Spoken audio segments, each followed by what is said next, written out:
नमस्कार दोस्तों, मैं सुनीता कथा मंथन में आप सबका स्वागत करती हूँ।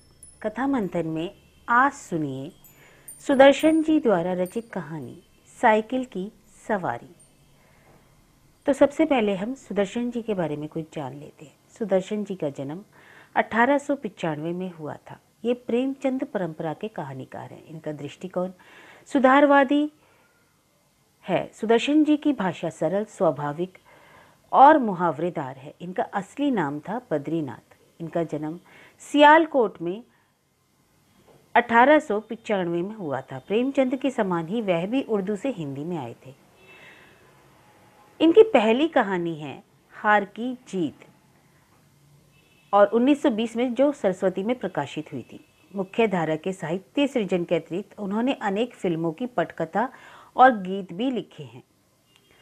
सोहराब मोदी की सिकंदर जो 1941 में आई सहित अनेक फिल्मों की सफलता का श्रेय इनकी पटकथा लेखन पर को जाता है। 1935 में उन्होंने कुंवारी या विधवा फिल्म का निर्देशन भी किया था। इनका प्रमुख उपन्यास है भागवंती। इनके प्रमुख कहानी संग्रह हैं तीर्थ यात्रा, पत्थरों का सौदागर, पृथ्वी वल्लभ, बचपन की एक घटना, परिवर्तन, अपनी अपनी कमाई, हेर फेर इत्यादि। तो चलिए अब शुरू करते हैं सुदर्शन जी की बहुत प्रसिद्ध कहानी साइकिल की सवारी।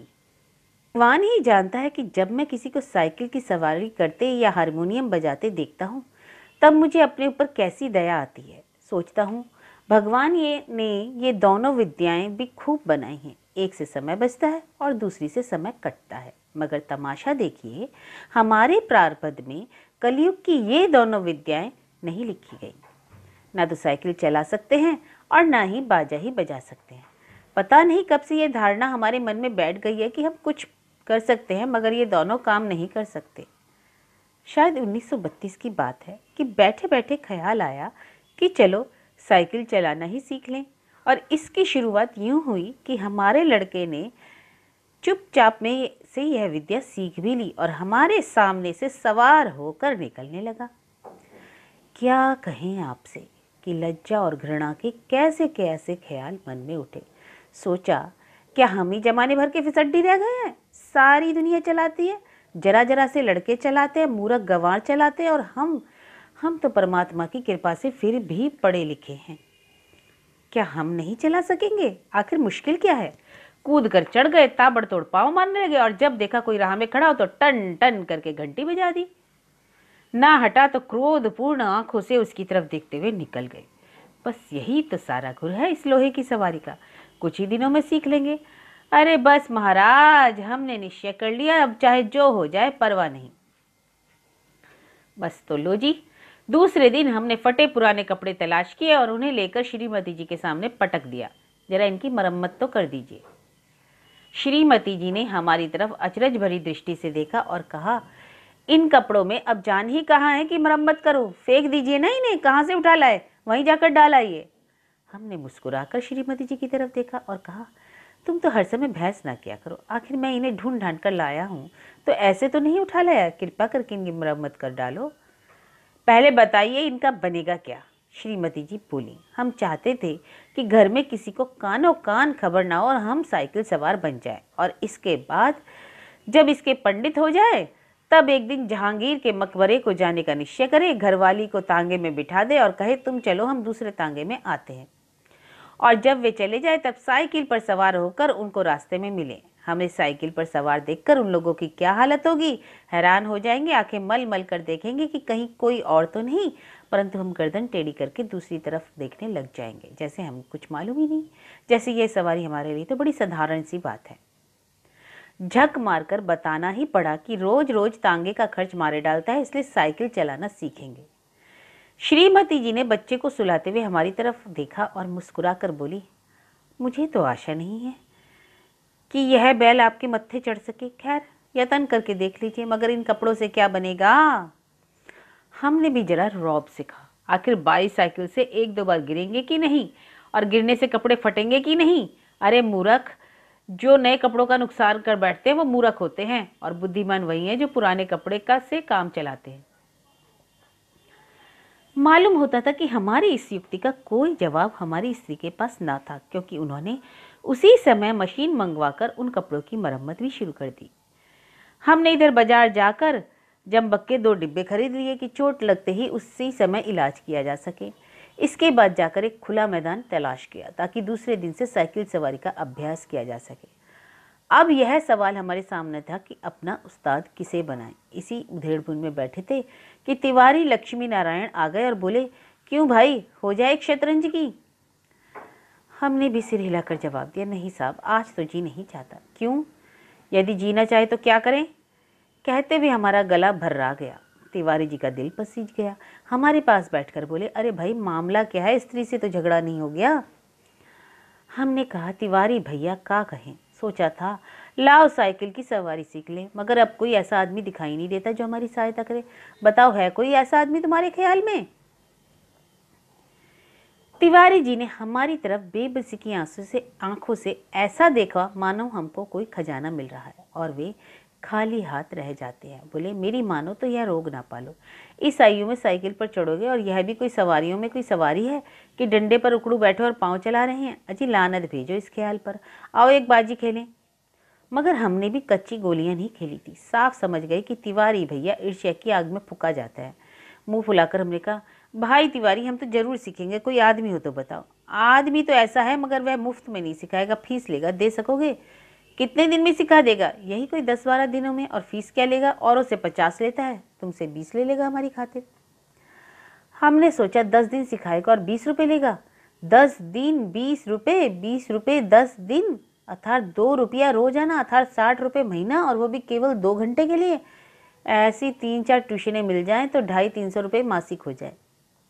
हमने भी तिवारी जी से तो इतना ही कहा कि जाओ जाकर मामला तय कराओ, मगर जी में खुश हो रहे थे कि साइकिल चलाना सीख गए तो एक ट्रेनिंग स्कूल ही ना खोल दें और 300-400 रुपये मासिक कमाने लगे। इधर तिवारी जी का मामला तय करने गए, उधर हमने यह शुभ समाचार श्रीमती जी को सुना दिया कि कुछ दिनों में हम लोग ऐसा स्कूल खोलने वाले हैं जिससे 300-400 मासिक आमदनी हो जाएगी। श्रीमती जी बोली, तुम्हारी इतनी आयु हो गई पर मगर ओछा पन्ना गया, पहले आप तो सीख लो फिर स्कूल खोलना। मैं तो समझती थी कि तुम ही ना सीखोगे, दूसरों को सिखाना तो दूर की बात है। हमने भी बिगड़ कर कहा, यह बात बड़ी बुरी लगती है, हर काम में टोक देती हो। हमसे बड़े बड़े सीख रहे हैं तो क्या हम ना सीख सकेंगे? पहले तो शायद सीखते या ना सीखते, अब तुमने टोका तो जरूर सीखेंगे। तुम भी क्या कहोगी? श्रीमती जी बोली, मैं तो चाहती हूँ कि तुम हवाई जहाज चलाओ। यह बाइसिकल क्या चीज़ है, मगर तुम्हारे स्वभाव से डर लगता है। एक बार गिरोगे तो देख लेना, वहीं साइकिल फेंक फाक कर चले आओगे। इतने में तिवारी जी ने बाहर से हमें आवाज़ दी। हमने बाहर जाकर देखा तो उस्ताद साहब खड़े थे। हमने शरीफ विद्यार्थियों के समान श्रद्धा से हाथ जोड़कर प्रणाम किया और चुपचाप खड़े हो गए। तिवारी जी बोले, यह तो 20 पर मान ही नहीं रहे थे, बड़ी मुश्किल से मनाया है, पेश गिलेंगे, कहते हैं पीछे कोई नहीं देता। अरे भाई, हम देंगे, दुनिया लाख बुरी है, मगर फिर भी भले आदमियों से खाली नहीं है। ये अब बस चलाना सिखा दे, फिर देखें इनकी क्या सेवा करते हैं। मगर उस्ताद साहब नहीं माने, बोले फीस पहले लेंगे, और यदि आपने नहीं सिखाया तो फीस लौटा देंगे, और यदि नहीं लौटाया तो। इस पर तिवारी जी ने कहा, अरे साहब, क्या यह तिवारी मर गया है? शहर में रहना हराम ना कर दूं, बाजार में निकलना बंद ना कर दूं, फीस लेकर भाग जाना कोई हंसी खेल है? जब हमें विश्वास हो गया इसमें कोई धोखा नहीं है, तब हमने फीस के रुपए लाकर उस्ताद को भेंट कर दिया और कहा, उस्ताद कल सवेरे ही आ जाना, हम तैयार रहेंगे। इस काम के लिए कपड़े भी बनवा लिए हैं, अगर गिर पड़े तो चोट लगाने के लिए जंबक भी खरीद लिया, और हाँ, पड़ोस में जो मिस्त्री रहता है उससे साइकिल भी मांग ली है। आप सवेरे ही चले आए तो हरि नाम लेकर शुरू कर दें। तिवारी जी और उस्ताद जी ने हमें तरह से तसल्ली दी और चले गए। इतने में हमें याद आया कि एक बात कहना भूल गए। नंगे पांव भागे, उन्हें बाजार में जाकर पकड़ा। वे हैरान थे। हमने हाफते हाफते कहा, उस्ताद, हम शहर के पास नहीं सीखेंगे, लॉरेंस बाग में जो मैदान है वहाँ सीखेंगे। वहाँ एक तो भूमि नरम है, चोट कम लगती है, दूसरे वहाँ कोई देखता नहीं है। अब तो रात को आराम की नींद कहाँ। एक बार चौंकते थे और देखते थे कहीं सूरज तो नहीं निकल आया। सोते थे तो साइकिल के सपने आते थे। एक बार देखा कि हम साइकिल से गिरकर जख्मी हो गए। साइकिल आप से आप हवा में चल रही है और लोग हमारी तरफ आके फाड़ फाड़ कर देख रहे हैं। आँख खुली तो दिन निकल आया था। जल्दी से जाकर वो पुराने कपड़े पहने, जंबक का डब्बा साथ में लिया और नौकर को भेजकर मिस्त्री से साइकिल मंगवा ली। इसी समय उस्ताद साहब भी आ गए और भगवान का नाम लेकर लॉरेंस बाग की ओर चले। लेकिन अभी घर से निकले ही थे कि एक बिल्ली रास्ता काट गई और लड़के ने छींक दिया। क्या कहें, इतना क्रोध आया उस नामुराद बिल्ली और उस शैतान लड़के पर। क्या करते, दांत पीस कर रह गए। एक बार फिर भगवान का पावन नाम लिया और आगे बढ़े। पर बाजार में पहुंचकर देखते हैं कि हर आदमी हमारी तरफ देख रहा है और हंस रहा है। अब हम हैरान थे कि बात क्या है। सहसा हमने देखा कि हमने जल्दी और घबराहट में पजामा और अचकन दोनों उल्टे पहन लिए हैं और उसी पर लोग हंस रहे हैं। सर मुड़ाते ही ओले पड़े। हमने उस्ताद जी से माफ़ी मांगी और घर लौट आए। अर्थात पहला दिन मुफ्त में गुजरा। दूसरे दिन फिर निकले। रास्ते में उस्ताद साहब बोले, एक गिलास लस्सी पी लूँ, आप जरा साइकिल को थामिए। उस्ताद साहब लस्सी पीने लगे तो हमने साइकिल की पुर्जों को ऊपर नीचे परीक्षा करना शुरू कर दी। फिर कुछ जी में आया, उसका हैंडल पकड़कर चलाने लगे। मगर 2 ही कदम गए होंगे कि ऐसा मालूम हुआ जैसे साइकिल हमारे सीने पर चढ़ी आती है। इस समय हमारे सामने गंभीर प्रश्न यह था कि क्या करना चाहिए, या तो युद्ध क्षेत्र में डटे रहें या हट जाएं। सोच विचार के बाद यही निश्चय हुआ कि लोहे का घोड़ा है, इसके सामने हम क्या चीज़ हैं, बड़े बड़े वीर योद्धा नहीं ठहर सकते। इसलिए हमने साइकिल छोड़ दी और भगौड़े सिपाही बनकर मुड़ गए। पर दूसरे ही क्षण साइकिल पूरे जोर से हमारे पांव पर गिर गई। हमारी राम दुहाई बाजार के एक सिरे से दूसरे सिरे तक गूंजने लगी। उस्ताद लस्सी छोड़कर दौड़े आए और अन्य दयावान लोग भी जमा हो गए। सब ने मिलकर हमारा पांव साइकिल से निकाला। भगवान के एक भक्त ने जंबक का डिब्बा भी उठाकर हमारे हाथ में दे दिया। दूसरे ने हमारी बगलों में हाथ डालकर हमें उठाया और सहानुभूति से पूछा, चोट तो नहीं आई? जरा 2-4 कदम चलिए, नहीं तो लहू जम जाएगा। इस तरह दूसरे दिन भी हम और हमारी साइकिल दोनों अपने घर से थोड़ी दूर पर जख्मी हो गए और हम लंगड़ाते हुए घर लौट आए और साइकिल ठीक होने के लिए मिस्त्री के दुकान पर भेज दी। मगर हमारे वीर हृदय का साहस और धीरज तो देखिए, अब भी मैदान में डटे रहे। कई बार गिरे, कई बार शहीद हुए, घुटने तुड़वाए, कपड़े फड़वाए, पर क्या मजाल जो जी छूट जाए। 8-9 दिन में साइकिल चलाना सीख ही गए, लेकिन अभी उस पर चढ़ना नहीं आता था। कोई परोपकारी पुरुष सहारा देकर चढ़ा देता तो फिर लिए जाते थे। हमारे आनंद की सीमा ही ना थी। सोचा मार लिया मैदान हमने।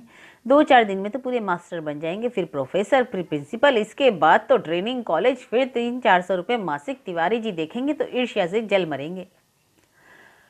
उस दिन उस्ताद जी ने हमें साइकिल पर चढ़ा दिया और सड़क पर छोड़ दिया कि जाओ, अब तुम सीख गए। अब हम साइकिल चलाते थे और दिल ही दिल फूले न समाते थे। मगर हाल यह था कि कोई आदमी 100 गज के फासले पर होता तो हम गला फाड़ फाड़ कर चिल्लाना शुरू कर देते, साहब बाईं तरफ हट जाइए। दूर फासले तक कोई गाड़ी दिख जाती तो प्राण सूख जाते। उस समय हमारे मन की जो दशा होती वो तो परमेश्वर ही जानता है। जब गाड़ी निकल जाती तब कहीं जाकर हमारी जान में जान आती। सहसा ही सामने से तिवारी जी आते हुए दिखाई दिए। हमने उन्हें भी दूर से ही अल्टीमेटम दिया कि तिवारी जी बाईं तरफ हो जाओ, वरना साइकिल तुम्हारे ऊपर ही चढ़ा देंगे। तिवारी जी ने अपनी छोटी छोटी आंखों से हमारी तरफ देखा और मुस्कुरा कर कहा, जरा एक बात तो सुनते जाओ।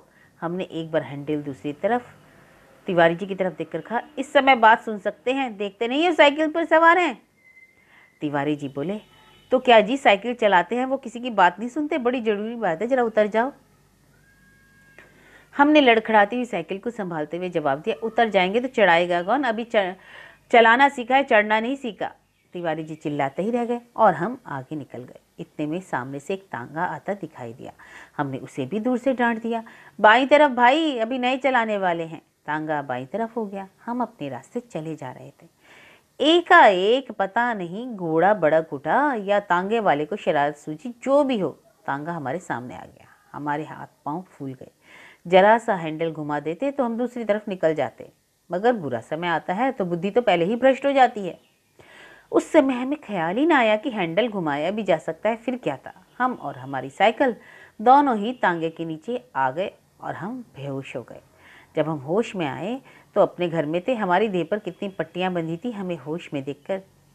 श्रीमती जी ने कहा, क्यों, अब क्या हाल है? मैं कहती ना थी साइकिल चलाना ना सीखोगे? उस समय तो किसी की सुनते ही ना थे।